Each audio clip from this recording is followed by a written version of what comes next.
Hey guys, welcome to Source Point. आज हम लोग डिस्कस करेंगे विजन आइस की PT365 जो कि हमारी साइंस एंड टेक्नोलॉजी की है।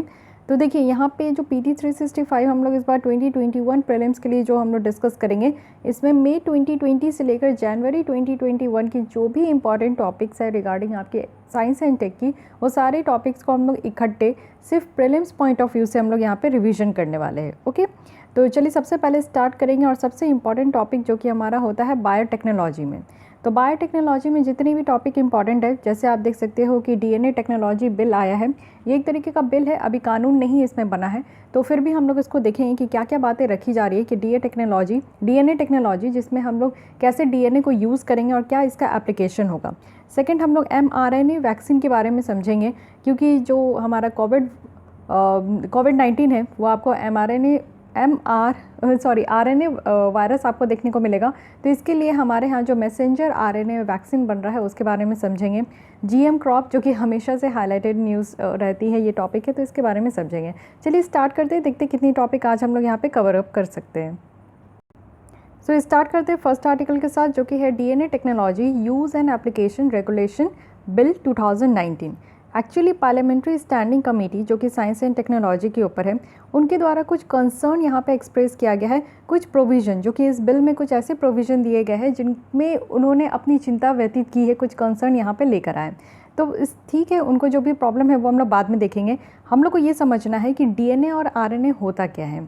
DNA stands for deoxyribonucleic acid and RNA stand for ribonucleic acid. ठीक है, ये दो main type of nucleic acid होते हैं जो कि ये रिस्पॉन्सिबल होते हैं जितनी भी जेनेटिक इन्फॉर्मेशन है उसको स्टोर करने के लिए और उसको रीड करने के लिए। अब ये जेनेटिक इन्फॉर्मेशन होता क्या है? जेनेटिक इन्फॉर्मेशन होते हैं वो इन्फॉर्मेशन जो कि एक जनरेशन से दूसरे जनरेशन में आपका ट्रांसफ़र होता है। अब आप किस तरीके से दिखते हो, आपके कुछ ना कुछ फीचर्स, जैसे आपके बाल, आपके आइज़, आपके स्किन टोन, आपकी कुछ हैबिट्स ऐसी होती होगी जो मम्मी से मिलती होगी, कुछ फादर से मिलते होंगे। तो ये कैसे आपका आया? ये जेनेटिक आपका इन्फॉर्मेशन है। अब ये जेनेटिक इन्फॉर्मेशन हमें कैसे दिख रहा है, कैसे हम लोग ये सारी चीज़ें कह पाते हैं? तो ये एक डीएनए और आरएनए है जिसके बेसिस पे हम लोग इन सारी चीज़ों को देख पाते हैं, और ये सारी चीज़ें हमें दर्शाती भी है कि एक जनरेशन से दूसरे जनरेशन में जो है इस तरीके का जेनेटिक इन्फॉर्मेशन ट्रांसफ़र भी होता है और स्टोर भी होता है। तो आपको आरएनए के बारे में अगर आप देखो तो मेनली 3 टाइप्स ऑफ आरएनए होते हैं। तो इस बार आपको मेनली ज़्यादा जो फोकस करना है वो आरएनए के ऊपर ही करना है, क्योंकि कोविड वैक्सीन ने आतंक मचा रखा है। तो इसलिए आपको इसके बारे में भी डिटेल ऐसा पढ़ना है ना कि क्वेश्चन आए तो उसको बस आप लोग जो है निकाल दो। तो mRNA है, यानी कि मैसेंजर आरएनए। यहाँ पे क्या होता है ना कि कुछ जेनेटिक कोड जो होते हैं उसके पोर्शन को यहाँ पे कॉपी किया जाता है, जिसे हम लोग यहाँ पे ट्रांसक्रिप्शन कहते हैं। फिर ये सारी जो कॉपीज़ है ना वो राइबोसोम में जाके ट्रांसपोर्ट होते हैं, जो कि एक आपका सेलुलर फैक्ट्रीज़ होता है। मान लीजिए कि कुछ यहाँ पे आपका कुछ इन्फॉर्मेशन है, जैसे कि आपके बॉडी के अंदर आपके बारे में कुछ इन्फॉर्मेशन है कि आपकी आइज़ कलर कैसी है, आपकी हेयर कलर कैसी है, आपकी स्किन टोन कैसी है, आप कैसे बोलते हो, आपका क्या बिहेवियर है। तो ये सारे आपकी कुछ जेनेटिक इन्फॉर्मेशन है जिसको कोडिंग फॉर्म में रखा गया है। अब इसकी कुछ कॉपीज़ होती है जिसको हम लोग ट्रांसक्रिप्शन कहते हैं। अब इस कॉपी को और भी ज़्यादा आपका जो है इसको मल्टीप्लाई करना है, तो पहले क्या किया जाता है कि ये सारे कॉपीज़ को ट्रांसपोर्ट किया जाता है राइबोसोम में। और राइबोसोम क्या है? एक तरीके का फैक्ट्री है, जहाँ पे क्या होगा, यहाँ पे प्रोटीन की प्रोडक्शन होती है ये सारे कोड से। तो जो भी कोड यहाँ पे राइबोसोम्स को दिया गया है ना, उससे और ज़्यादा प्रोटीन की प्रोडक्शन होगी। ठीक है, ये चीज़ समझ गए आप। सेकेंड चीज़ होता है tRNA, यानी कि ट्रांसफ़र आरएनए। ये सिर्फ आप देखो कि रिस्पॉन्सिबल किस लिए है कि एमिनो एसिड को लाने के लिए।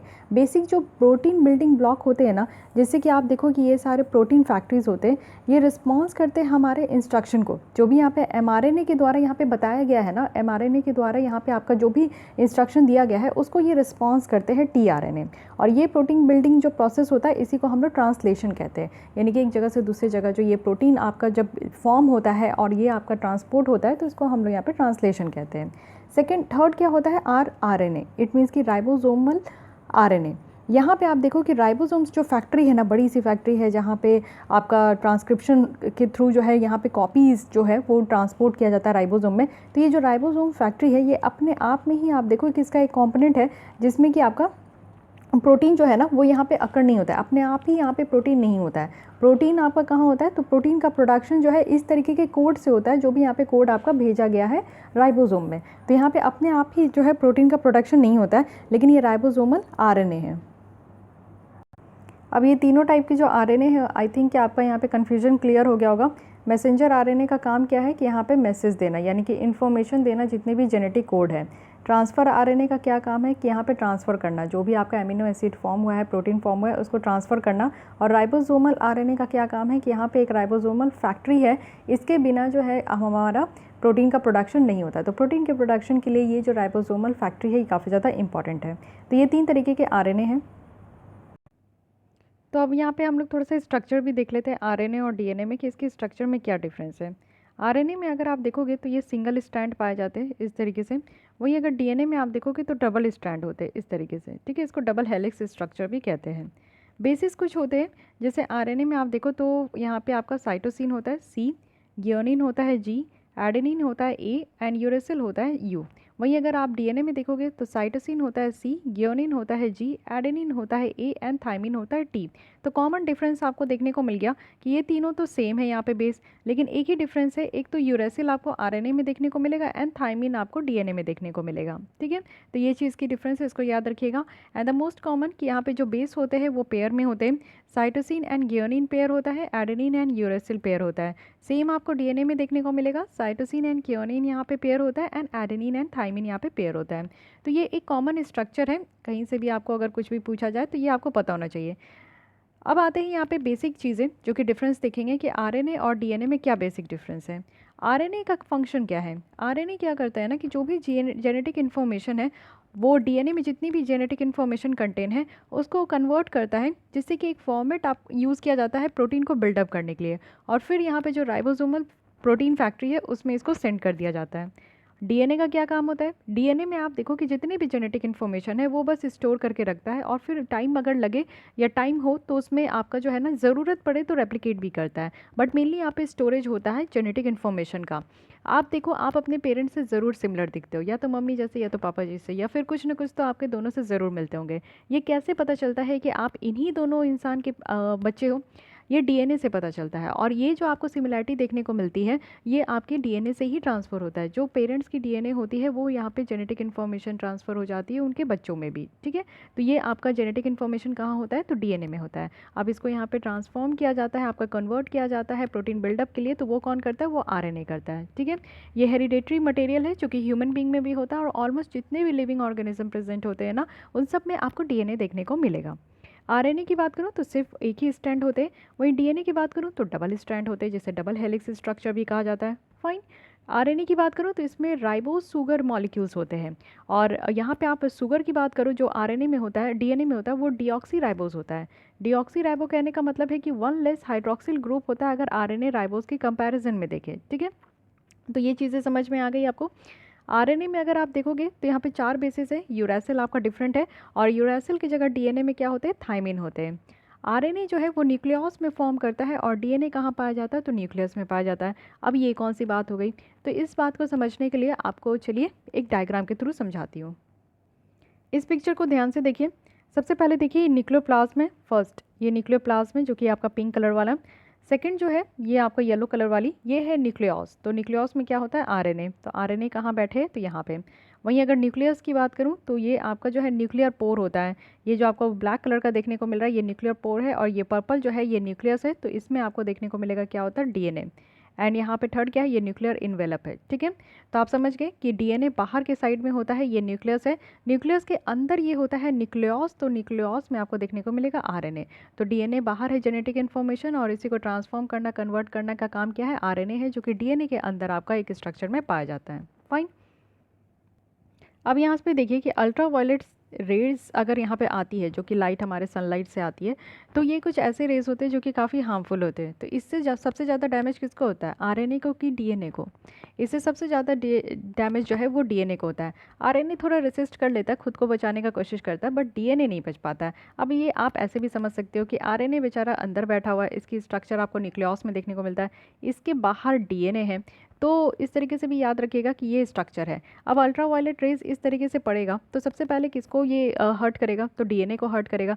डीएनए को चीरते हुए ये अंदर जाएगा आरएनए के पास, ठीक है। तो इसलिए आरएनए थोड़ा बच जाता है, मोर रेसिस्ट कर लेता है खुद को, लेकिन डीएनए इसके ऊपर है, एक कवर अप शेल के जैसा यहाँ प्रेजेंट है। तो डीएनए में जो है अल्ट्रा वायलेट रेज से वल्नरेबल है। फाइन। तो इस तरीके से आप याद रखो कुछ भी कोड करके। तो ये तो बेसिक बातें हो गई डीएनए और आरएनए के बारे में। अब यहाँ पे समझिए कि बिल में क्या क्या प्रोविज़न रखा गया है।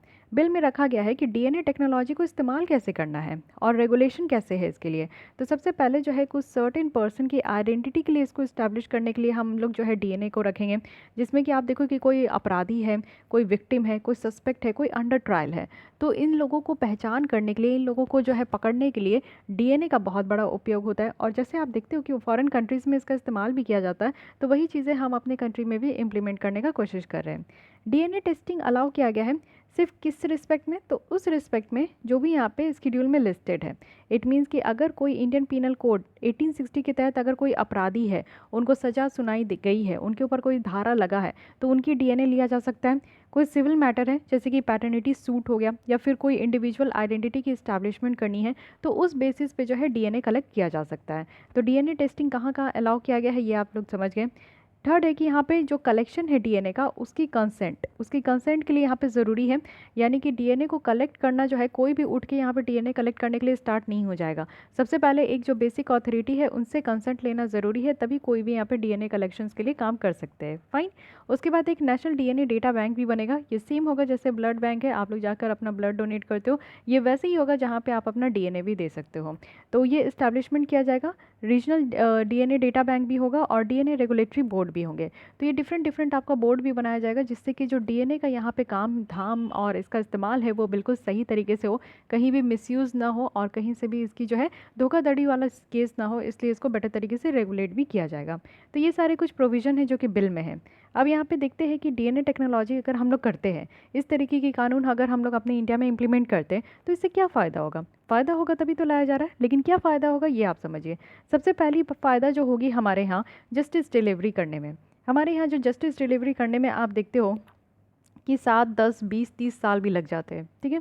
तो इससे क्या होगा कि डीएनए के थ्रू जो है ना, कहीं पे भी कोई क्राइम होता है, तो आप देखते हो कि कोई भी अगर क्राइम होता है तो वहाँ पे जो भी मौजूदा चीज़ होते हैं उसको जो भी अगर सीआईडी वाले हैं या फिर सीबीआई वाले या पुलिस वाले, वो बहुत अच्छे से उसको सेफली पैक करके ले जाते हैं। तो उससे क्या करते हैं ना, मान लीजिए कि ऑलरेडी उस तरीके के अपराध का जो जिसने पहले अपराध किया है, उसके अगर डीएनए इस बैंक में होगा, तो जो भी यहाँ पे सामान अगर मिलते हैं, उससे अगर कोई भी तरीके का अगर उनकी डीएनए टेस्ट हो पाती है, मान लीजिए कोई अपराधी के कोई हेयर्स के टुकड़े मिल गए, कुछ खून भी मिल जाते हैं, तो खून वगैरह से भी डीएनए पता चल जाता है, या फिर आपका जो बाल के टुकड़े हो गए, उन सारी चीज़ों से जो है वो डीएनए पता चल जाता है। तो एक्चुअली मैच करने में आसानी होगी, पता चल जाएगा कि हाँ ऑलरेडी डीएनए जो बैंक में किसका डीएनए है, कौन इंसान है। तो ये बहुत ही आसान हो जाता है ना किसी भी जो लोग होते हैं जो इस तरीके के अपराधी होते हैं उनको पकड़ने में, जो रिपीटेडली जो इस तरीके का क्राइम करते हैं। जैसे आप देखो कोई मर्डर करते हैं, कोई बार बार रेप करते हैं, तो इस तरीके के लोगों को पकड़ने में, जो बहुत बड़े क्राइम में इंक्लूड होते हैं, उनको पकड़ने में आसानी होगी। साथ ही आप ये देखो कि जो जस्टिस की डिलीवरी है वो जल्दी हो पाएगी, क्योंकि आप देखते हो कि कई बार जो है ना एविडेंस उस तरीके का मिलता नहीं है, मिटा दिया जाता है एविडेंस, कॉन्विक्शंस भी गलत तरीके से हो जाती है। तो एक्यूरेसी को बढ़ाया जाएगा इससे, और बहुत ही आसान तरीका हो जाएगा ना कि सिर्फ डीएनए आप मैच करो, ऑलरेडी पहले से भी डीएनए है और वापस फिर से वो क्राइम करेगा तो वो पकड़ा जाएगा आसानी से। तो इस तरीके से हमारे यहाँ डिलीवरी जो इतना जस्टिस की जो डिलीवरी है वो इतनी लेट होती है ना, तो होपफुली कि वो लेट ना हो पाएगी। सेकेंड है कि हेल्थ सिस्टम में काफ़ी ज़्यादा हेल्प हो पाएगा। तो हेल्थ सिस्टम में अगर हम लोग देखें तो यहाँ पे जो जेनेटिक डिजीज़ होते हैं, जैसे आप देखो कि सबसे आम जो जेनेटिक डिजीज़ है आप डायबिटीज़ कह सकते हो, ये भी एक तरीके का जो है ना कॉमन डिजीज़ है, जो एक जनरेशन से दूसरी जनरेशन में अगर आपके माता पिता को है या फिर आपके नाना नानी दादा दादी को है, तो आप लोग इस तरीके से समझ सकते हो कि आपके भी सिबलिंग्स जितने भी हैं उनमें से किसी एक दो को या सबको हो सकता है, अगर वो जीन आपके बॉडी में भी ट्रांसफ़र हुआ है तो, है कि नहीं। तो इससे क्या होगा ना कि जैसे कोई प्रेग्नेंट लेडी है, उनके वॉम में अगर कोई बच्चा है, तो उसी समय जो है कुछ भी जेनेटिक जो आप देखते हो कि मॉडिफिकेशन हो रही है, जीनोम सीक्वेंसिंग भी हो रही है, उसको हम लोग आगे देखेंगे। तो उस पर नहीं जाते, पहले इसी पे आते कि जो आपका जेनेटिक डिजीज़ेज़ इतना ज़्यादा बढ़ते जा रहा है आज के डेट में, जो बर्डन बढ़ते जा रही है, उस तरीके से जेनेटिक डिजीज़ेज़ को टैकल किया जाएगा। जो जीन ट्रांसफ़र हो रहा है एक जनरेशन से दूसरे जनरेशन में, तो उनको मदर एक ही जनरेशन में जो है उस जीन को मॉडिफाई कर दिया जाएगा। जैसे आप देखो कि सिकल सेल डिज़ीज़ होते हैं, कुछ न्यू वैक्सीन डेवलपमेंट करने में भी ये आसानी हो सकती है। तो इस तरीके की डिज़ीज़ जो आपका एक जनरेशन से दूसरे जनरेशन में ट्रांसफ़र होता है ना, एटलीस्ट इसको टैकल कर पाएंगे, तो डिज़ीज़ की जो बर्डन हमारे कंट्री में बढ़ते जा रही है तो वो भी कम हो जाएगी, है कि नहीं। एग्रीकल्चर सेक्टर में देखो तो जेनेटिकली जो ट्रांसफॉर्म्ड प्लांट है, इसको डेवलप किया जा सकता है जिनके थ्रू आप लोग देखते हो कि जीएम क्रॉप, इसमें भी हम लोग आगे पढ़ेंगे तो उसमें भी आप समझ पाओगे कि जो जिन जेनेटिक जो जीएम क्रॉप होते हैं actually they are better, but कुछ उसको लैब में इस तरीके से बनाया जाता है, तो उसके बारे में हम लोग आगे देखेंगे। अभी ये समझिए कि जैसे कोई भी जेनेटिक अगर हम लोग प्लांट को ट्रांसफॉर्म करते हैं तो उसमें क्या होगा कि उसमें बीमारियां ज़्यादा नहीं होगी, उसमें कीड़े मकोड़े नहीं लग पाएंगे, उस तरीके के पौधे को ज़्यादा फर्टिलाइज़र की ज़रूरत नहीं है, ज़्यादा पानी की ज़रूरत नहीं है, और जो भी क्लाइमेट होगा, चाहे एक्सट्रीम गर्मी हो, एक्सट्रीम बारिश हो, तो वो अपने आप को बचा पाएंगे, रेसिस्ट कर पाएंगे। तो एग्रीकल्चर सेक्टर में भी इससे फ़ायदा हो पाएगा। इंडस्ट्रीज़ में आप देखो कि कोई भी केमिकल कंपाउंड को जो प्रोडक्शन करते हैं केमिकल कमर्शियल इंपॉर्टेंस के लिए, जैसे कि प्रोटीन का प्रोडक्शन करना है कचड़े से, तो इसमें भी जीन की जो ज़रूरत होती है, या फिर आप देखो कि डीएनए की ज़रूरत होती है, तो उसमें भी हम लोग यहाँ पे मैनेज कर पाएंगे। साथ ही अदर्स में अगर हम लोग देखें तो कोई मिसिंग पर्सन है, कोई भी पर्सन अगर मिसिंग हो जाते हैं, या फिर समटाइम्स आप देखते हो कि कोई डेथ हो जाता है, ऑन स्पॉट एक्सीडेंट हो जाते हैं, तो फेस ना पूरी तरीके से क्रश हो जाते हैं, वो पहचान में नहीं आ पाते, इतनी बुरी एक्सीडेंट होती है। तो उस केस में अगर डीएनए ऑलरेडी बैंक में होगा तो हम लोग मैच कर पाएंगे, पता चल पाएगा कि अच्छा ये बॉडी किसकी है, कौन फैमिली की है। तो ये सारी चीज़ों में भी आप देखो छोटी छोटी चीज़ें जो आज के डेट में हम लोग नहीं कर पा रहे, वो सारी चीज़ें आसान हो सकती है इस डीएनए टेक्नोलॉजी को इम्प्लीमेंट करके। ठीक है, आई होप कि आप लोग बेटर तरीके से समझ पाए होंगे ये डीएनए की पूरी कहानी, आरएनए की पूरी कहानी। अब आते हैं हम लोग नेक्स्ट एमआरएनए वैक्सीन के बारे में। ठीक है, ये मैसेंजर आरएनए है। तो रिसेंटली इंडिया की फर्स्ट जो हमारे यहाँ की बनाई गई एमआरएनए वैक्सीन है, उनको यहाँ पे डीसीजीआई के द्वारा जो है ह्यूमन ट्रायल के लिए हाँ मिल गई है। डीसीजीआई जो आप देखो कि drugs controller general of India है। हमारे कंट्री में जो भी वैक्सीन है, चाहे कोवैक्सीन हो, कोविशील्ड हो, ये सब की परमिशन कौन देता है? ये हमारे यहाँ की एक बॉडी है जो कि डीसीजीआई है, drugs controller general of India. ठीक है, अब पहले समझते हैं कि बेनिफिट क्या होगा, क्यों हम लोग आरएनए वैक्सीन के लिए इतना ज़्यादा खुश हो रहे हैं और लग रहा है कि अब एक जीत हो पाएगी। तो सबसे पहला कि सेफ़ और नॉन इन्फेक्शियस है। आरएनए वैक्सीन आप देखो ये किसी भी पैथोजन पार्टिकल से नहीं बने होते, या फिर इनएक्टिवेटेड पैथोजन से नहीं बने होते, तो नॉन इन्फेक्शियस है। आप देखो कि जो भी वैक्सीन अब तक बनाया गया है उसमें कुछ वैक्सीन तो ऐसे भी है जो कि फाइज़र की वैक्सीन है ना, जिसमें कि डेड कोरोना वायरस को ही उसमें डाला गया है और हमारे बॉडी में एंटीबॉडी को डेवलप करने के लिए रखा गया है। तो कुछ इस तरीके का करते हैं, पैथोजेंस का इस्तेमाल करते हैं, लेकिन mRNA वैक्सीन में पैथोजेंस का इस्तेमाल नहीं किया जा रहा है, तो इससे हमारे बॉडी में किसी भी तरीके का इन्फेक्शन नहीं होगा। आप देख रहे हो कि कोई भी वैक्सीन लेने से किसी किसी आम ही कुछ कुछ लोगों को ही फीवर आ जा रही है, या फिर आपको वॉमिटिंग देखने को मिल रहा है, या फिर क्लॉटिंग, ब्लड क्लॉटिंग की भी कहानी निकल कर आ रही है, बट उससे डरने की ज़रूरत नहीं है, वो बहुत ही रेयर है। ठीक है, और वो किसी किसी के बॉडी में ही हो रहा है। सेकंड यहाँ पे रीज़न बताया जा रहा है कि एफिकेसी है, यानी कि mRNA वैक्सीन की बात करूँ तो ये एक स्ट्रॉन्ग टाइप ऑफ इम्यूनिटी आपका जनरेट करेगा एज़ कम्पेयर टू जितनी भी ट्रेडिशनल वैक्सीन है, और ये टॉलरेटेड भी होगा, हेल्दी इंडिविजुअल्स के द्वारा इसको बहुत अच्छे तरीके से टॉलरेट भी कर पाएंगे। थर्ड है कि प्रोडक्शन, वैक्सीन जो प्रोड्यूस किया जा रहा है वो मोर रेपिडेटली इन द लेबोरेटरी में किया जा रहा है, तो ज़्यादा से ज़्यादा इसकी प्रोडक्शन हो पाएगी। So these are the benefit of RNA vaccine. अब यहाँ पे समझते हैं कि mRNA वैक्सीन की क्या बातें यहाँ पे की जा रही है। जैसे आप लोग नॉर्मल वैक्सीन देखते हो तो उससे थोड़ा हटके है। आरएनए वैक्सीन जो है वो यहाँ पे काम करेगा mRNA सीक्वेंस को इंट्रोड्यूस करके, जो कि यहाँ पे जो डिजीज़ स्पेसिफिक एंटीजन है ना उसके लिए यहाँ पे कोड किया जाएगा, यानी कि जिस डिजीज़ के लिए यहाँ पे आपका बनाया जा रहा है, जैसे कोरोना वायरस के लिए, तो उसके लिए जो एंटीजेंस होते हैं बस उसी को स्पेसिफिक यहाँ पे टारगेट किया जाएगा। एक बार जब ये हमारे बॉडी के अंदर प्रोड्यूस हो जाता है तो एंटीजेंस जो है बहुत ही आसानी से इम्यून सिस्टम के द्वारा रिकॉग्नाइज किया जाएगा, और फिर यहाँ पे एकदम रियल तरीके से उसको फाइट करने की कोशिश की जाएगी। अभी क्या होता है कि आप देखो कि आप हेल्दी पर्सन हो, आपकी बॉडी में अगर कोई भी वायरस इंटर करता है तो आपकी बॉडी में ऑलरेडी एंटीबॉडीज़ होते हैं, जो कि वो देखते हैं कि अच्छा कोई वायरस आ रहा है, तो उसको वो क्या करते हैं ना, उसको वो ख़त्म करने का कोशिश करते हैं, मारने का कोशिश करते हैं। अब आप जानते हो कि आरबीसी होता है, डब्ल्यूबीसी होता है। ठीक है, तो ये रेड ब्लड सेल होता है, ये वाइट ब्लड सेल होता है। रेड ब्लड सेल का काम क्या होता है कि हमारे बॉडी में जो खून है और जिसका कलर लाल है और उसमें आपको हीमोग्लोबिन देखने को मिलता है, तो ये सब कुछ रिस्पॉन्सिबल होता है आरएनए के आरबीसी की वजह से। लेकिन डब्ल्यूबीसी का काम क्या है, ये वाइट ब्लड सेल होते हैं, ये हमारे बॉडी में कोई भी अगर गंदगी हमारे बॉडी में जाता है, कोई भी बैक्टीरिया, कोई भी वायरस आता है, तो उससे लड़ने के लिए वो डब्ल्यूबीसी ही मदद करता है। ठीक है, तो यानी कि हमारे बॉडी में जो भी जा रहा है, हमारी इम्यून सिस्टम रिस्पॉन्ड करती है, एक्टिव हो जाती है, और फिर देखती है कि हमारे बॉडी में क्या आ रहा है, तो वो लड़ने का कोशिश करती है। किसी की बॉडी लड़ जाती है और पूरी तरीके से तो कोरोना वायरस को हरा देती है, किसी की बॉडी नहीं लड़ पाती, उनकी इम्यून सिस्टम वीक होती है, तो कोरोना वायरस जीत जाता है। तो इस तरीके से हो रहा है। ठीक है, mRNA की बात करूं वैक्सीन, तो ये हमारे सेल्स को बताएगा कि किस तरीके से उसे प्रोटीन बनाना है। ठीक है, प्रोटीन बनाना बहुत ज़्यादा ज़रूरी है, क्योंकि जब हमारे शरीर के अंदर ये कोरोना वायरस जा रहा है ना, तो वो तेज़ी से अपने आप को तो रेप्लिकेट कर रहा है, 2 से 4, 4 से 6, इस तरीके से वो बढ़ते ही जा रहा है। और बढ़ते जा रहा है तो हमारे शरीर में जितनी भी प्रोटीन है ना, वो उसको खाता है।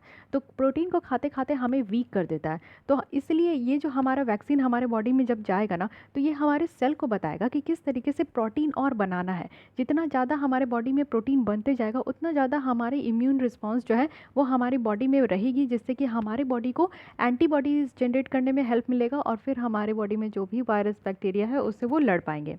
mRNA वैक्सीन जो है वो डिलीवर कर सकते हैं नंबर ऑफ़ मेथड के थ्रू। यानी कि आप देखो कि निडल सिरिंज इंजेक्शन, जो कि आम आप आज के डेट में कोवैक्सीन और कोविशील्ड भी देख रहे हो, इसके थ्रू भी जा सकता है। निडल फ्री भी है इनटू द स्किन, और इंजेक्शन है, ब्लड में भी इंजेक्शन दे सकते हैं, मसल्स में भी, लिम्फ नोड है, और डायरेक्टली ऑर्गन में भी दे सकते हैं, या फिर नेज़ल स्प्रे के थ्रू भी जो है जा सकता है। आज की डेट में आप देख रहे हो एक नेज़ल स्प्रे है जो कि काफ़ी चर्चित हो रहा है। तो ये नेज़ल स्प्रे जो है उसके थ्रू भी आप बस स्प्रे करो नाक के अंदर घुसा के, और फिर उसके बाद आपके बॉडी में चला जाएगा। तो ये एक बहुत अच्छी बात है कि वैक्सीन सिर्फ एक ही तरीके से नहीं ले सकते, ये डिफरेंट मोड भी है आपका वैक्सीन लेने का। Different type of RNA vaccine भी होता है, एमआरएनए वैक्सीन, जैसे कि नॉन रेप्लिकेटिंग एमआरएनए है, और इन विवो यहाँ पे सेल्फ रेप्लिकेटिंग एमआरएनए है, in vitro dendritic cell non replicating mRNA vaccine है। ये डिफरेंट टाइप के एमआरएनए वैक्सीन है। इसको इतना समझने की ज़रूरत नहीं है, बस इतना ध्यान रखिए कि हाँ, इसकी कुछ फ़ायदे हैं, जैसे कि हमारे सेल्स को सबसे तेज़ी तरीके से बताएगा कि कैसे प्रोटीन मेड बनाना है। साथ ही साथ इसको हम लोग बॉडी में इंजेक्ट कर सकते हैं डिफरेंट तरीके से। साथ ही डिफरेंट टाइप का एमआरएनए वैक्सीन हो सकता है। और मेनली इसकी सबसे जो अच्छी खास बात है वो ये है कि डिजीज़ स्पेसिफिक जो एंटीजन है उस पर ये ध्यान देगा। ठीक है, तो एक चीज़ आप समझिए कि वैक्सीन में अगर आपको समझना है तो कन्वेंशनल वैक्सीन क्या होते हैं और जीन बेस्ड वैक्सीन क्या होते हैं ना, ये समझने की कोशिश कीजिए। इनके बीच में आपको जो है डिफरेंस समझना बहुत ज़्यादा ज़रूरी है। तो कन्वेंशनल वैक्सीन की बात करूं तो यहाँ पे आप देखो कि इसमें लाइव एटीन्यूटेड वैक्सीन्स होते हैं और इनएक्टिवेटेड पैथोजन होते हैं, जिसे हमें किल्ड वायरस भी कहते हैं। इनएक्टिवेटेड पैथोजेंस आप देखो कि कोई बैक्टीरिया या फिर वायरस जो है उसी को डेड वायरस जो है उससे इंजेक्शन बनाए जाते हैं और वही हमारे बॉडी में इंजेक्ट किए जाते हैं। तो इनएक्टिवेटेड पैथोजन है, यानी मरे हुए यहाँ पे वैक्सीन है, या फिर लाइव एटीन्यूटेड वैक्सीन होते हैं। वायरल वेक्टर्ड वैक्सीन भी होते हैं और अदर टाइप के भी होते हैं, जिसे हम लोग सब यूनिट या टॉक्सॉइड या फिर कंजुगेट वैक्सीन भी कहते हैं। ये सब कहाँ से आता है, किस में आता है, तो कन्वेंशनल वैक्सीन के अंदर आता है। जीन बेस्ड वैक्सीन क्या हो रहा है? जीन बेस्ड वैक्सीन आप समझ रहे हो कि या तो ये डीएनए वैक्सीन होगा या तो आरएनए वैक्सीन होगा, है कि नहीं। जीन बेस्ड है तो जीन किस में होता है, तो आपको जीन्स देखने को मिलेगा, यहाँ हमारे डीएनए में है, तो डीएनए वैक्सीन या आरएनए वैक्सीन है। अगर आप देखो कि इसको इंजेक्ट किए बिना, यानी कि वीकेंड फॉर्म ऑफ जो वायरस और बैक्टीरिया होता है, इसको हम लोग बॉडी में इंजेक्ट किए बिना जो आरएनए और डीएनए वैक्सीन है ना, वो हमारे वायरस के खुद के जीन का एक पार्ट को यूज़ करते हैं और फिर हम लोग जो है अपने ही बॉडी में इसको इंजेक्ट करा के इम्यून रिस्पॉन्स को हम लोग और ज़्यादा बढ़ाते हैं। तो ये काम करते हैं। और कन्वेंशनल वैक्सीन में हम लोग क्या करते हैं, it exposes the body to protein made by a virus और बैक्टीरिया और often made by using weakened, और यहाँ पे जो आपका inactive version of that virus और बैक्टीरिया। तो इसका मतलब क्या हुआ कि देखिए, जब हमारे बॉडी में वायरस और बैक्टीरिया इंटर करता है तो वो भी प्रोटीन बनाता है। ठीक है, वो भी प्रोटीन बनाता है। तो एक्चुअली जब आप कन्वेंशनल वैक्सीन लेते हो ना, तो जो प्रोटीन यहाँ पे वायरस और बैक्टीरिया के द्वारा बनाया गया है ना, उस पर ये असर करता है। ठीक है, क्योंकि इस वैक्सीन में क्या होता है, इस वैक्सीन में वही इनएक्टिवेटेड वायरस होते हैं, वही वायरस होते हैं लेकिन डेड फॉर्म में होते हैं, तो उनके द्वारा जो प्रोटीन बनाया जाता है उसी पे ये काम करते हैं।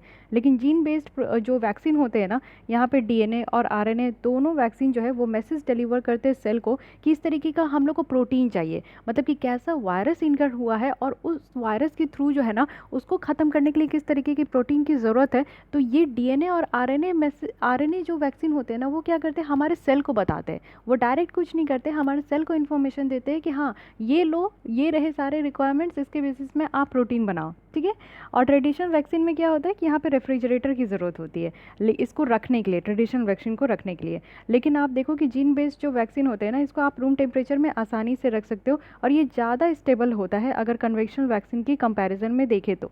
ठीक है, तो ये सारी कुछ कंपैरिजन है। कन्वेंशनल वैक्सीन क्या होता है, सबसे पहला इसमें दो तरीके के होते हैं, या तो लाइव एटीन्यूटेड वैक्सीन होता है या इनएक्टिवेटेड पैथोजन होते हैं, यानी कि जिसमें किल्ड वैक्सीन होते हैं। ठीक है, तो ये दो होता है। साथ ही ये जो है हमारे बॉडी में जो वायरस और बैक्टीरिया के द्वारा जो प्रोटीन बनाए जाते हैं उस पर ये काम करते हैं। और इसको स्टोर करने के लिए रेफ्रिजरेटर की ज़रूरत होती है। जीन बेस्ड वैक्सीन की बात करें तो यहाँ पे डीएनए और आरएनए वैक्सीन होती है, और यहाँ पे आप देखो कि इम्यून रिस्पॉन्स को ये बढ़ाने के लिए ये वैक्सीन दी जाती है, और ये वैक्सीन जो है सेल को मैसेज देते हैं कि हमें किस तरीके का डिज़ायर्ड प्रोटीन बनाने की ज़रूरत है, तो वैसा आप बनाओ, और इसको रूम टेम्परेचर में भी आसानी से रखा जा सकता है। आई होप कि आप समझ गए होंगे। अब आते हैं नेक्स्ट जीएम क्रॉप्स के बारे में। तो जीएम क्रॉप की अगर बात करें तो it stands for genetically modified crop. News में क्यों है, फिर से ये देख लेते हैं। रिसेंटली जो पुणे बेस्ड आगाकार जो रिसर्च इंस्टीट्यूट है, एक ऑटोनोमस इंस्टीट्यूट है department of science and technology का, इनके द्वारा 2 जीन यहाँ पे मैप किया गया है, वो भी वीट में। तो कौन कौन से, ये RH-T14 है और RH-T18 है, ठीक है। तो ये 2 तरीके का जीन है वीट में, इसको देख लेते हैं हम लोग। तो इसके बारे में पहले समझते हैं। ये 2 ऑल्टरनेटिव ट्रॉफिंग जीन है, यानी कि ये आप देखो कि जो वीट का पौधा होता है ना, उसी में ये आप देख सकते हो कि ये भी आपका एक 2 तरीके का ऑल्टरनेटिव, यानी कि जो नेचुरल तरीके से, और जो हम लोग जिस तरीके से वीट जिस तरीके से उगाते हैं, तो उसी तरीके से इसका एक जीन निकाल कर ऑल्टरनेटिव यहाँ पे लाया गया, जिसमें कि आप देखो कि कहा जा रहा है कि ये बेटर सीडलिंग वाइगर और लॉन्गर कैल्यूपटाइल्स है, यानी कि sheet protecting young shoot tips है, यानी कि आप समझो कि ये बेटर है। जो भी हम लोग एक इसका जो नेचुरल पौधा आता है उससे आप लोग देखो कि इसको जो आर्टिफिशियल तरीके से तैयार किया गया, ये आपका बेटर है।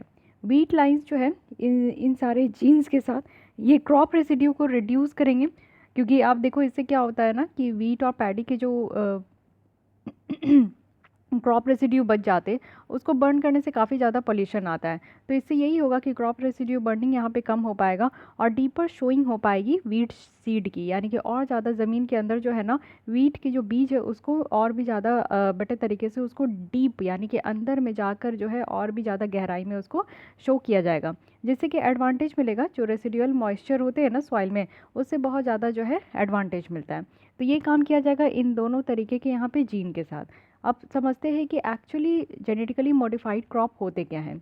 जीएम क्रॉप, जिसमें कि आप देखो कि जीन जो है वो आर्टिफिशियली इंसर्ट किया जाता है, दूसरे स्पेसीज से जो लिया जाता है, और इसमें एक डिज़ायर्ड प्रॉपर्टी, यानी कि आप देखो कि जीन को निकाल कर उसमें जो भी आप डिज़ायर्ड प्रॉपर्टी चाहते हो कि फ्रूट जो है वो बड़े हो, फ्रूट जो है वो कलरफुल हो, फ्रूट जो है वो पूरे मीठे हो, तो इस तरीके का जो डिज़ायर्ड प्रॉपर्टीज़ आपको चाहिए, या फिर आपको चाहिए, ये तो एक आप समझो कि एडवांस लेवल का मैं बता रही हूँ।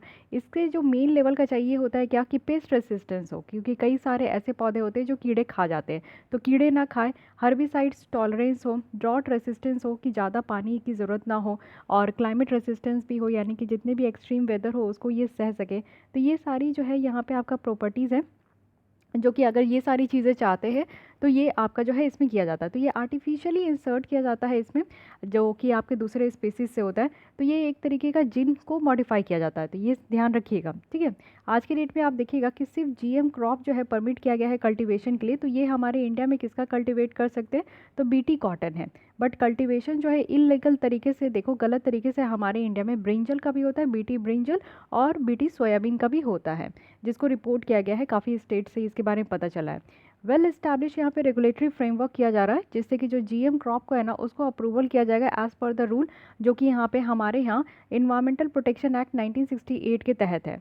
तो इसमें आप देखो कि यहाँ पे जो इन्वायरमेंटल प्रोटेक्शन एक्ट 1968 के तहत है, यहाँ पे जेनेटिकली इंजीनियर्ड जो ऑर्गेनिजम्स है और सेल्स है 1989 का, इसके तहत भी आप देख सकते हो कि हैजार्डियस माइक्रो ऑर्गेनिजम्स का स्टोरेज, एक्सपोर्ट करना, इंपोर्ट करना, यूज़ करना, मैन्युफैक्चर करना, ये सारी चीज़ के लिए रूल्स है। तो इसी के तहत यहाँ पे एक रेगुलेटरी फ्रेमवर्क बनाया जा रहा है। यहाँ पे सर्टेन कंसर्न भी लिया गया है जीएम क्रॉप को लेकर कि ह्यूमन हेल्थ में इसका क्या इम्पैक्ट होगा।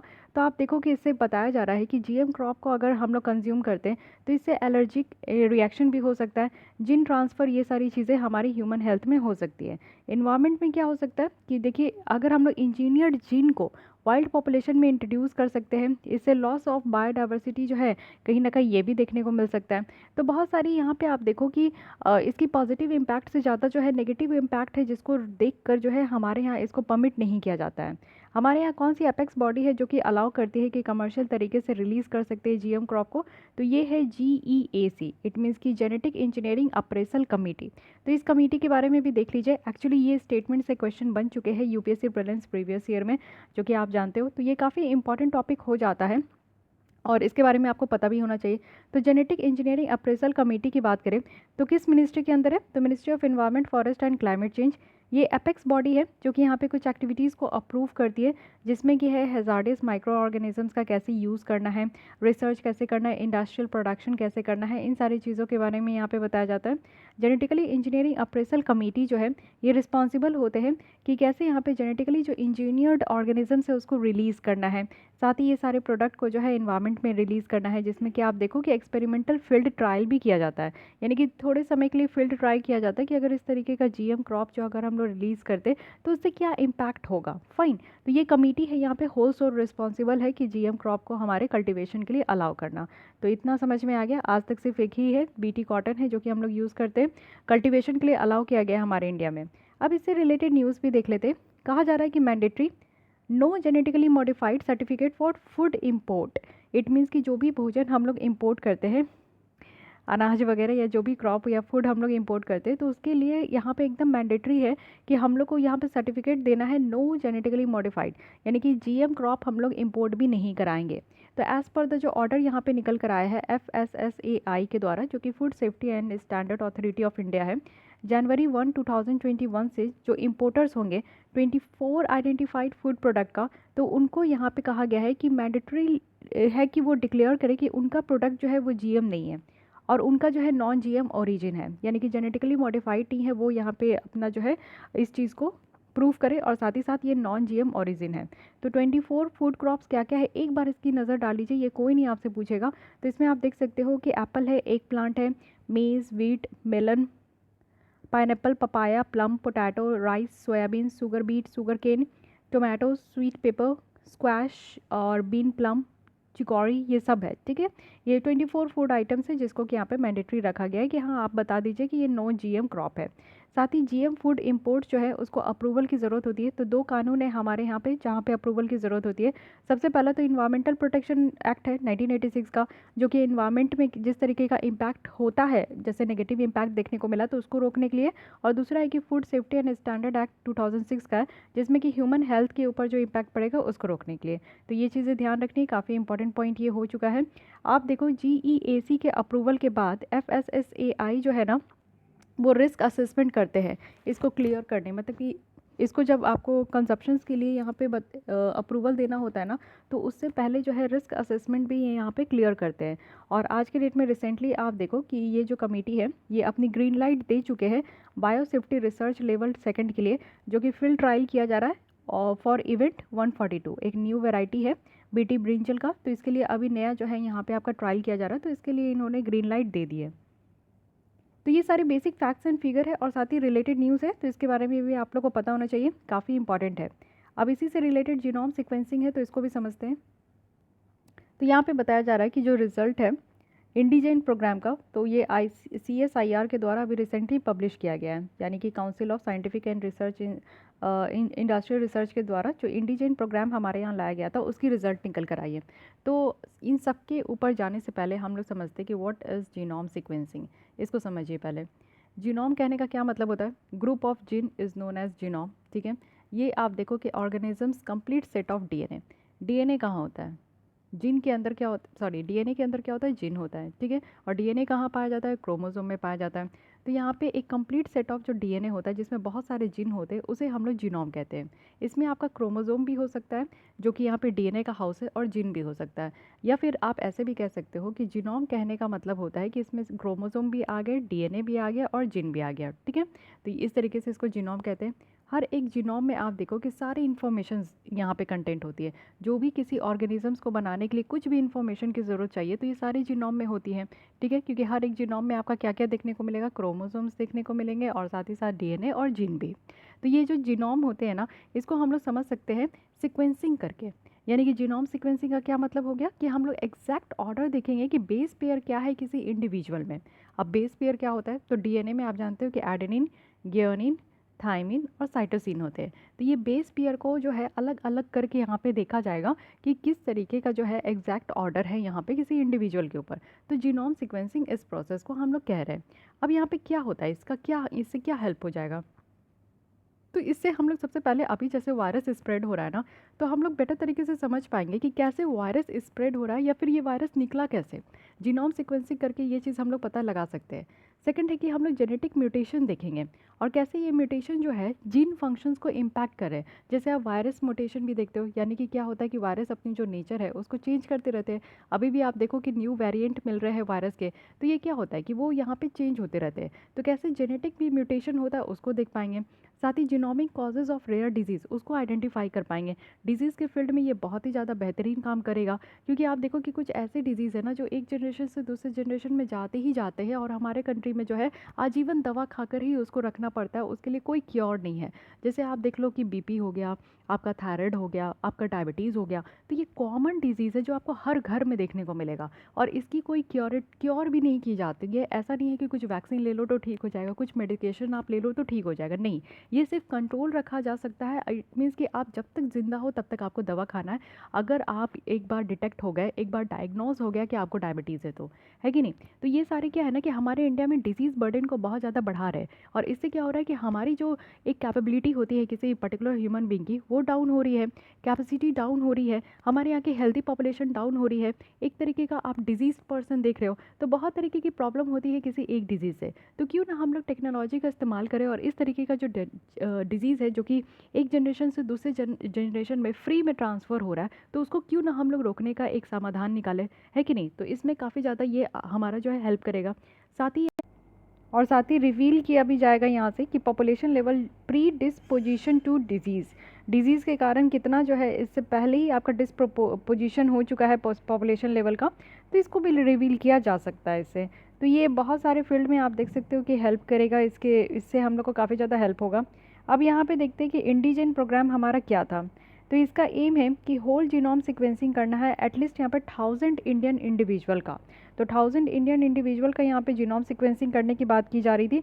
और डाइवर्स इतनी ग्रुप, यानी कि इंडिया में आप देखते हो कि बहुत सारे इतनी ग्रुप है, तो पूरे ऑल ओवर द इंडिया में आपके डाइवर्स इतनी ग्रुप से हर डिफरेंट डिफरेंट लोगों को लेकर जो है उनकी यहाँ पे जीनोम सीक्वेंसिंग की जाएगी। अब इस इतनी बड़े प्रोग्राम के लिए यहाँ पे फंड कौन करेगा, तो हमारे यहाँ का जो ऑटोनोमस बॉडी है CSIR, यानी कि council of scientific and industrial research है, इनके द्वारा यहाँ पे फंड किया जा रहा है। CSIR जो है ये largest research and development organization है इंडिया में, और किस मिनिस्ट्री के अंदर है, तो ministry of science and technology के अंदर। ठीक है, इसका ऑब्जेक्टिव क्या है कि एक पायलट डेटा सेट यहाँ पे बनाना है, जिससे कि जो जेनेटिक यहाँ पे एपिडेमियोलॉजी है, जो कि यहाँ पे जेनेटिक डिजीज़ को कैरी करती है, उसको यहाँ पे जो है उसके लिए पूरा यहाँ पे डेटा सेट को जो है उसको मेंटेन करना है। ठीक है, तो पायलट डेटा सेट होगा, यानी कि किसी किसी जगह का यहाँ पे डेटा को जो है वो मेंटेन किया जाएगा, जितने भी कैरियर है जेनेटिक डिजीज़ के। तो ये चीज़ें यहाँ से देखने को मिलेगी। साथ ही साथ हम लोग यहाँ पे देख पाएंगे कि यहाँ पे लार्जर एक्सरसाइज हो पाएगा और मैप बनाया जाएगा, वो भी पॉपुलेशन का। साथ ही CSIR जो है उनके द्वारा अनाउंस किया गया है कि conclusion of whole genome sequencing, यानी कि 1008 इंडियंस का यहाँ पे डिफरेंट पॉपुलेशन के साथ यहाँ पे किया गया है। तो ये पाया गया है कि 32% जो जेनेटिक वेरिएशन है इंडियन जीनोम सीक्वेंसिंग का, वो यूनिक है। ठीक है, पूरे ग्लोबल अगर जीनोम के कंपैरिजन में देखें तो हमारे यहाँ 32% जेनेटिक वेरिएशन यूनिक है। कहने का मतलब है कि हमारे यहाँ जो जेनेटिक जीन की जो यहाँ पे वेरिएशन है वो आपको कंप्यूटेशनल एनालिसिस अगर देखें तो इससे बताया जा रहा है कि इतने बड़े आंकड़े में आपको देखने को मिलेगा कि सिंगल न्यूक्लियोटाइड वेरिएंट जो है वो इंडिया के जीनोम डेटा सेट में है। यानी कि हमारे यहाँ जो यूनिक, यानी कि डिफरेंट डिफरेंट तरीके के जीनोम सीक्वेंसिंग जीनोम जो वेरिएशन है वो देखने को मिला है। तो इससे क्या फ़ायदा हुआ, इस तरीके का प्रोजेक्ट से हमें क्या फ़ायदा हुआ। सबसे पहले तो हमें यहाँ पे जो एपिडेमियोलॉजी ऑफ जेनेटिक डिजीज़ है उसको समझ पाए। यानी कि आप देखो कि ऐसे जेनेटिक डिजीज़ जो कि एक जनरेशन से दूसरे जनरेशन में जाते हैं, तो उसको हम लोग बेटर तरीके से समझ पाए, कैरियर को स्क्रीन कर पाएंगे। यानी कि ये चांसेस रहेगा ना कि अब जो बच्चे होंगे उनको जेनेटिक डिसऑर्डर नहीं हो पाएगा, तो उसको डिटरमाइन कर पाएंगे कि कौन सी ऐसी जीन है जो कि कैरी फॉरवर्ड हो रही है मदर टू चाइल्ड में। साथ ही फार्माकोजेनेटिक होगा, यानी कि कैसे जीन जो है हमारे पर्सन के को अफेक्ट कर रहा है, यानी कि ड्रग्स को रिस्पॉन्ड करते हुए। जब हम लोग ड्रग्स लेते हैं तो उससे हमारे बॉडी के अंदर वो कितना ज़्यादा इफेक्ट हो रहा है उसको स्टडी करने में आसान होगा। साथ ही साथ जो जेनेटिक डाइवर्सिटी है उसको समझने में आसानी होगी पॉपुलेशन स्केल का। साथ ही साथ जेनेटिक वेरिएंट फ्रीक्वेंसी जो है उसको बनाने में यहाँ पे आसान हो पाएगा। साथ ही हम लोग जीनोम को समझ पाएंगे, यानी कि यहाँ पे जो इंटायर जीनोम सीक्वेंसिंग है इसकी स्टडी की जाएगी, जिससे कि साइंटिस्ट को काफ़ी ज़्यादा हद तक यहाँ पे हेल्प मिल पाएगा कि कैसे जीनोम जो है ना ये पूरी तरीके से काम कर रहा है। तो काफ़ी तरीके से आपको हेल्प देखने को मिलेगा और काफ़ी तरीके से इसका जो है फ़ायदा देखने को मिल रहा है। इसलिए इस पे काम किया जा रहा है। अब ह्यूमन जीनोम जो प्रोजेक्ट है इसके बारे में समझते हैं। ये इंटरनेशनल रिसर्च एफर्ट था जिसमें कि ये डिटरमाइन करने की बात की जा रही थी कि जो डीएनए सीक्वेंस है वो पूरे इंटायर ह्यूमन जीनोम को यहाँ पे देखने का बात किया गया था। एक्चुअली ये 1990 में स्टार्ट हुआ था और 2003 में कंप्लीट हुआ था। ये जो ह्यूमन जीनोम प्रोजेक्ट है ना, ये हमें एक तरीके का एबिलिटी देता है और फर्स्ट टाइम ऐसा था कि हम लोग यहाँ पे कंप्लीट जेनेटिक ब्लूप्रिंट को बना सके। और साथ ही साथ इसको जो नेशनल इंस्टीट्यूट ऑफ हेल्थ है यूएसए और डिपार्टमेंट ऑफ एनर्जी जो यूएसए का, उसके द्वारा भी कोऑर्डिनेट किया गया था। इसी की बेसिस में हम लोग जीनोम इंडिया प्रोजेक्ट के बारे में समझते हैं। तो इंडिया की जीन मैपिंग प्रोजेक्ट थी, यानी कि यहाँ पे हम लोग पूरे जो 1000 पर्सन थे उनके यहाँ पे जीन को लेकर उनको पूरी तरीके से स्टडी किया गया। जीनोम सिक्वेंसिंग है जिसमें कि हर एक बेस का यहाँ पे स्टडी किया गया डीएनए का। वहीं अगर जीनोम मैपिंग देखें तो यहाँ पे सिंपली आइडेंटिफाई किया जा रहा था कि क्या लैंडमार्क है, सीरीज़ क्या है डीएनए का, ठीक है। तो जीनोम सीक्वेंसिंग और जीनोम मैपिंग दोनों में अलग है। सीक्वेंस करना यानी कि अलग अलग करके बेसिस को देखना कि इसमें क्या कैरेक्टरिस्टिक है, क्या यहाँ पे आपका जो है इसकी क्या विशेषता है। लेकिन जीनोम मैपिंग करने का मतलब है कि सारे जीन को जो है ना एक साथ यहाँ पे आपका मिलजुल कर एक मैप की जैसा उसको बनाना, यानी कि एक लैंडमार्क तैयार करना। साथ ही आप देखो कि यहाँ पे क्या था कि इसको डिपार्टमेंट ऑफ बायोटेक्नोलॉजी के द्वारा 2020 में ही यहाँ पे क्लियर कर दिया गया था। और इसमें 20 लीडिंग इंस्टीट्यूशन इंक्लूड थे, जिसमें कि आईआईएससी जो बेंगलुरु का है वो भी थे और कुछ आईआईटीज़ भी इंक्लूड थे यहाँ पे जीनोम इंडिया प्रोजेक्ट को लेकर। तो ये कुछ बेसिक फैक्ट्स एंड फिगर्स थे जो कि आपको पता होना चाहिए। इससे रिलेटेड न्यूज़ आज के डेट में देख लेते हैं कि पैन इंडिया 1000 जो जीनोम सीक्वेंसिंग है SARS-CoV-2 का, ये कंप्लीटेड हो गया है सक्सेसफुली। तो ये भी याद रखना है, पैन इंडिया कहने का मतलब है कि ऑल ओवर द इंडिया इसको चलाया गया। साथ ही डिपार्टमेंट ऑफ बायोटेक्नोलॉजी है जिनके द्वारा ये प्रोजेक्ट को मई 2020 में लॉन्च किया गया था। सीक्वेंस डेटा जो है वो रिलीज़ किया जाएगा global initiative on sharing all influenza data में, GISAID है, जिसमें कि रिसर्चर्स जो है इसको ऑल ओवर द ग्लोब में इसको रिसर्च करेंगे, इसको यूज़ करेंगे। और इससे क्या होगा कि अंडरस्टैंडिंग बढ़ेगी कि कैसे ये वायरस स्प्रेड हो रहा है। क्योंकि आप देखो कि पहली बार ऐसा नहीं है कि ये कोविड-19 आपका वायरस स्प्रेड हो रहा है। इससे पहले भी बहुत वायरस थे, इबोला वायरस हो गया, जाइका वायरस हो गया। तो ये कैसे स्प्रेड होती है इसको समझने के लिए जीनोम सीक्वेंसिंग बहुत ही इंपॉर्टेंट रोल प्ले करेगा। साथ ही कैसे यहाँ पे ट्रांसमिशन चेन इंटरप्ट होता है उसको करने में हेल्प करेगा कि इस तरीके का जो चेन ब्रेक किया जा रहा है, जो पास ऑन हो रहा है, स्प्रेड हो रहा है, तो उसको रोकने में हेल्प करेगा। न्यू केसेस जो इन्फेक्शन की है उसको रोकने में हेल्प करेगा। तो ये सारा काम यहाँ पे इस तरीके के जीनोम सीक्वेंसिंग से होगा। ओके, तो आई होप कि आपको ये जो आर्टिकल है समझ में आया भी होगा और इंटरेस्टिंग भी लगी होगी। अब कुछ अदर इंपॉर्टेंट न्यूज़ भी देख लेते हैं जो कि इसी से रिलेटेड है। बायोपेस्टिसाइड्स की आज की डेट में बात की जाती है। Recently institute of pesticides formulation technology जो कि ministry of chemical and fertiliser के अंदर है, उनके द्वारा बायोपेस्टिसाइड को डेवलप किया गया है, जिसमें क्या होगा कि इंसेक्ट कंट्रोल की जाएगी। जो सीड स्पाइसेस क्रॉप होती है ना, बहुत तरीके के फसल होते हैं जिसमें आपको दिखता है कि देखने को मिलता है कि कीड़े मकोड़े लग जाते हैं और उससे वो जो है ख़त्म हो जाते हैं, पौधे बर्बाद हो जाते हैं। तो उनके लिए यहाँ पे बायोपेस्टिसाइड्स बनाया गया है। इसमें क्या है कि गुड शेल्फ लाइफ होगा, यहाँ पे यूज़र्स के लिए भी सेफ़ होगा और हमारे इन्वायरमेंट के लिए भी सेफ़ होगा। तो कई सारे पेस्टिसाइड्स आप देखते हो कि यूज़ करने से क्या होता है कि फार्मर्स की लाइफ पे भी इम्पैक्ट होता है, बहुत सारे फार्मर्स की डेथ भी हो जाती है और हमारे इन्वायरमेंट में भी उसका बुरा असर देखने को मिलता है। तो इसलिए ये बायो जो पेस्टिसाइड्स है ना, ये काफ़ी सेफ़र है हमारे यूज़र्स के लिए भी और इन्वायरमेंट के लिए भी। साथ ही इफेक्टिवली ये इसको यूज़ किया जा सकता है डिफरेंट एग्रीकल्चर इंसेक्ट्स के लिए। डिफरेंट जो एग्रीकल्चर इंसेक्ट्स होते हैं ना, उनके लिए इसको हम लोग यूज़ कर सकते हैं। ये हमारा आप देखो कि यहाँ पे बायोपेस्टिसाइड्स के बारे में कि बायोपेस्टिसाइड जो है ये फॉर्मुलेटेड फॉर्म है, एक्टिव इंग्रेडिएंट होते हैं जो कि माइक्रो ऑर्गेनिजम्स में बेस्ड होता है। जहाँ पे भी बायो आ गया ना, तो आप समझ जाओ कि वहाँ पे माइक्रो ऑर्गेनिजम्स के हेल्प से वो काम हो रहा है। जैसे कि बैक्टीरिया है, वायरस है, फंजाई है, नेमाटोड्स है, या नेचुरली अकरिंग जो सब्सटेंस है जिसमें कि आपका प्लांट एक्सट्रैक्ट हो गया, सेमियो केमिकल्स हो गया, तो ये सारी चीज़ों से ये बनाया जाता है, ठीक है। अब बायोपेस्टिसाइड्स का एडवांटेज क्या है? एडवांटेज यही है क्योंकि यहाँ पे माइक्रो ऑर्गेनिजम्स है, तो आप समझ सकते हो कि यहाँ पे ये नेचुरल चीज़ें भी कुछ है, तो इससे आपका लेस टॉक्सिक देखने को मिलेगा। जो कॉन्वेक्शनल पेस्टिसाइड्स होते हैं तो उसमें बहुत सारे केमिकल्स मिले होते हैं जिसके कारण वो काफ़ी हार्मफुल होते हैं। तो ये लेस टॉक्सिक भी है, लेस हार्मफुल भी है और सिर्फ टारगेट पेस्ट को ही अफेक्ट करेगा। जिसको यहाँ पे जो कीड़े को मारना है वही कीड़े मरेंगे और कोई यहाँ पे दूसरा जो है किसी को भी कोई हार्म नहीं होगा। साथ ही आप देखो कि इफ़ेक्टिव होगा वेरी स्मॉल क्वांटिटीज़ में, और दूसरे जो यहाँ पे ये जो डिकम्पोज करने में भी काफ़ी हेल्पफुल हो पाएगा। तो ये सारे कुछ एडवांटेजेस है जो कि बायोपेस्टिसाइड्स का, तो इसकी इस्तेमाल जो है ना वो बड़े पैमाने पे ज़रूर होगी। अब टाइप ऑफ बायोपेस्टिसाइड्स भी आप देख सकते हो। माइक्रोब्स हैं, सब्सटेंस जो कि नेचर में पाए जाते हैं, या प्लांट इनकॉर्पोरेटेड प्रोटेक्टेंट्स भी है। तो माइक्रोब्स में क्या क्या है, माइक्रोब्स में आप देखिए कुछ ऑर्गेनिजम्स है, जैसे बैक्टीरिया है, फंजाई है, ठीक है, और ये मोर टारगेटेड है इन देयर एक्टिविटी। सब्सटेंस जो कि नेचर में पाए जाते हैं, जैसे प्लांट मटेरियल है, आपका कॉर्न ग्लिटिन हो गया, गार्लिक ऑयल हो गया, ब्लैक पेपर हो गया, तो ये सब भी, इससे भी बायोपेस्टिसाइड्स आपको बनते हैं। इंसेक्ट हार्मोन भी हो गया।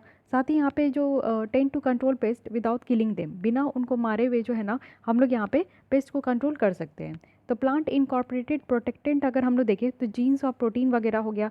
साथ ही जेनेटिकली मॉडिफाइड प्लांट को भी अलाउ किया जाएगा, जिनको वो खुद ही जो है अपने आप को पेस्ट से वो प्रोटेक्ट कर सकते हैं। तो जो जीएम क्रॉप होते हैं ना, उसमें इस तरीके की जीन होती है कि जिसमें पेस्ट जो है ना वो आकर क्रॉप को बर्बाद नहीं करते, तो वो पेस्ट रेसिस्टेंट क्रॉप होते हैं, तो वो भी यहाँ पे आपका लाया जा सकता है।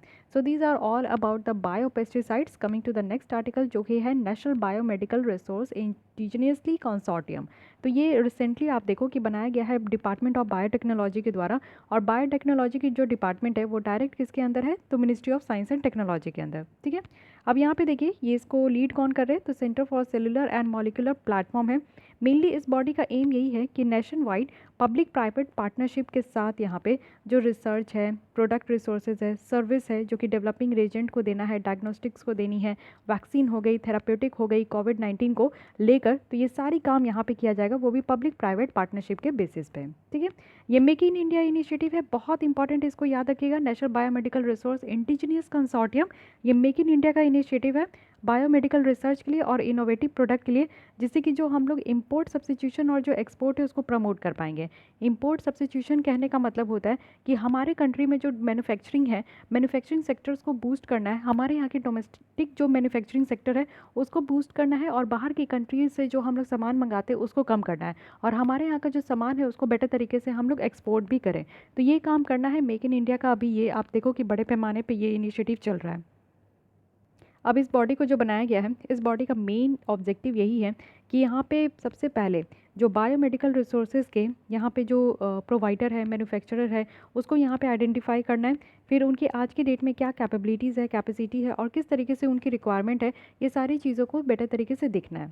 सेकंड क्या है कि यहाँ पे आप देखो कि एक अच्छा खासा इन्वायरमेंट बनाया जाएगा, पॉलिसी मेकर्स के साथ कनेक्ट की जाएगी, अदर स्टेक होल्डर्स के साथ भी कनेक्ट किया जाएगा, और वो भी पब्लिक और प्राइवेट सेक्टर से। तो ये ध्यान रखना है। मेनली यहाँ पे आप देखो पीपीपी मोड पे काम हो रहा है, पब्लिक सेक्टर भी इंक्लूड है, प्राइवेट सेक्टर भी इंक्लूड है, तो इसलिए इसको ध्यान रखना है।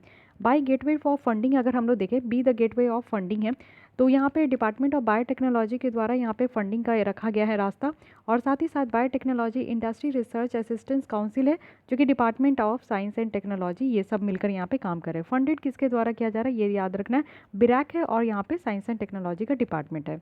तो इस तरीके से इसकी ऑब्जेक्टिव भी ध्यान रखनी है। तो this is all about this topic. 2-3 point इसका याद रखना है। अभी ये आपका कोविड-19 को लेकर बनाया गया कि कोविड-19 में जो है इस बीमारी को जो डायग्नोस करने के लिए यहाँ पे काम किया जा रहा है। साथ ही साथ यहाँ पे आप देखो कि वैक्सीन के लिए काम किया जा रहा है, साथ ही प्रोडक्ट रिसोर्सेज के लिए रिसर्च की जा रही है। तो ये सारा काम यहाँ पे किया जा रहा है, और ये मेक इन इंडिया इनिशिएटिव है, ठीक है। अब आते कुछ मिसलेनियस टॉपिक है 2, तो इसको भी देख लेते हैं। एक है BBX11, तो ये है क्या, ये न्यूली आइडेंटिफाइड जीन है जो कि हमारे प्लांट को ग्रीन करने के लिए फैसिलिटेट करती है। आपको हरे हरे हरे पौधे दिखते हैं आज के डेट में, आप जब सब्जियां लेने भी जाओ तो काफ़ी ग्रीनरी सब्जियां देखने को मिलती है, तो उसके अंदर भी आज के डेट में इस तरीके का जीन वगैरह का आपका मॉडिफाई किया जाता है।